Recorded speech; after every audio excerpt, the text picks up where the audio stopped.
Sulmuesi Fiorin Durmishaj bëri buj disa vite më parë, teksa vendosi të refuzonte të vishte fanellën e Shqipërisë, duke vendosur të përfaqësonte Greqinë. Karriera e tij në dukje premtuese mori një rrënje të lirë pas këtij vendimi, teksa së fundmi 29 vjeçari është transferuar te skuadra serbe e Çukariçkit, duke u bërë kështu ndër të paktët futbollistë me origjinë shqiptare që luan në kampionatin serb. Gjatë karrierës së tij, Durmishaj ka qenë pjesë e skuadrave të rëndësishme greke si Olympiakos, Aris, Panionios, Ofi Kretës, teksa sezonin e kaluar ishte pjesë e Iraklis. Ai gjithashtu ka luajtur edhe në kampionatin Shqipriot dhe atë belg, teksa numëron 9 ndeshje me kombëtaren U21 të Shqipërisë, si dhe 1 gol të shënuar. Yasir Hasani do të rikthehet tek Esteghlal. Panorama Sport mëson ekskluzivisht se palët kanë arritur marrëveshjen që Hasani të luajë sërish në Iran. Disa ditë më parë u raportua për prishjen e kontratës nga ana e Hasanit, ndërkohë situata ka ndryshuar dhe sulmuesi i kombëtares do t'i bashkohet Esteghlalit. Rreth 850.000 euro u paguan në verën e kaluar për transferimin nga Guangzhou. Hasani ndërkohë shënoi 13 gola ndërsa regjistroi 29 paraqitje. Disa ditë më parë u raportua për prishjen e kontratës nga ana e Hasanit, ndërkohë situata ka ndryshuar dhe sulmuesi i kombëtares do t'i bashkohet Esteghlalit. Rreth 850.000 euro u paguan në verën e kaluar për transferimin nga Guangzhou. Hasani ndërkohë shënoi 13 gola ndërsa regjistroi 29 paraqitje.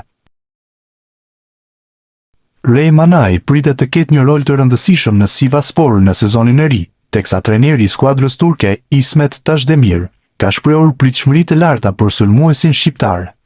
Tekniku i Sivassporit, duke folur për situatën e ekipit para nisjes së sezonit të ri, u ndal edhe te Manaj, duke theksuar rëndësinë e rikthimit të tij në formën më të mirë pas problemeve fizike që e penguan gjatë edicionit të kaluar. Ray Manaj është një lojtar shumë i rëndësishëm, edhe unë, si të gjithë, kam pritshmëri të mëdha nga ai, deklaroi Tashdemir. Trajneri turk kujtoi se mungesa e sulmuesit shqiptar në disa ndeshje të sezonit të kaluar ndikoi te rezultatet e skuadrës. Nëse do të kishim fituar edhe vetëm një nga ndeshjet ku Ray Manaj mungoi për shkak të dëmtimit, ndoshta mund të kishim arritur në finalen e play-offit, u shpreh ai.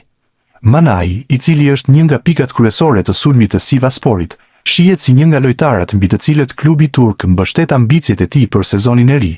Tashdemir theksoi se rikthimi i tij i plot fizik do të jetë një faktor i rëndësishëm për objektivat e skuadrës. Është e rëndësishme që Ray Manaj të jetë me ne i shëndetshëm. Shpresojmë që së bashku me të dhe lojtarët e tjerë ta përballojmë sezonin në mënyrën më të mirë, përfundoi trajneri i Sivassporit. E ardhmja e Kristian Aslanit te Interi vazhdon të jetë në pikpyetje. Mesfushori i kombëtares shqiptare mbetet një nga emrat që mund të largohet nga skuadra zikaltër gjatë kësaj merkatoje, ndërsa drejtuesit e klubit po shqyrtojnë mundësitë për një transferim të mundshëm. Pavarësisht të zërave për largimin, trajneri Kristian Kivu i dha minuta shqiptarit në miqësoren e parë të fazës përgatitore, ku Interi fitoi me rezultatin e thellë 16-0 ndaj skuadrës gjermane SV Assen. Ajo që tërhoqi më shumë vëmendjen ishte pozicioni i Aslanit në fushë. Ndryshe nga roli i tij natyral në mesfushë, tekniku rumun e aktivizoi si qendërmbrojtës në pjesën e parë të ndeshjes, duke testuar aftësinë e tij për të ndërtuar lojën nga prapavia. Sipas mediave italiane, bëhet fjalë për një provë taktike të Kivus, i cili kërkon që mbrojtësit e tij të kenë cilësi në qarkullimin e topit. Megjithatë, ky eksperiment nuk konsiderohet si një sinjal se Aslani do të ketë një rol të ri në skuadër. Raportimet në Itali vijojnë të theksojnë se mesfushori shqiptar mbetet në listën e lojtarëve që mund të largohen para mbylljes së merkatos, ndërsa Sassuolo është opsion.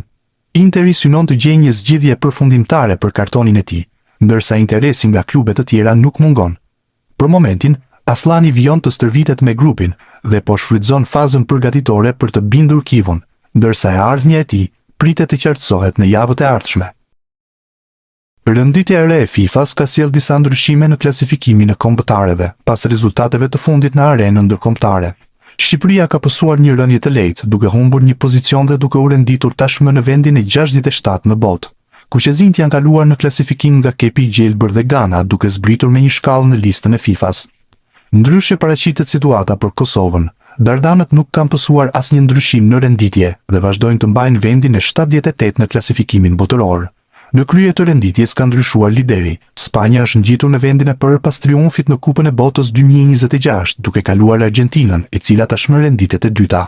Pozicionet pas tyre plotësohen nga Franca dhe Anglia, dy skuadrat e tjera që arritën fazat e fundit të turneut.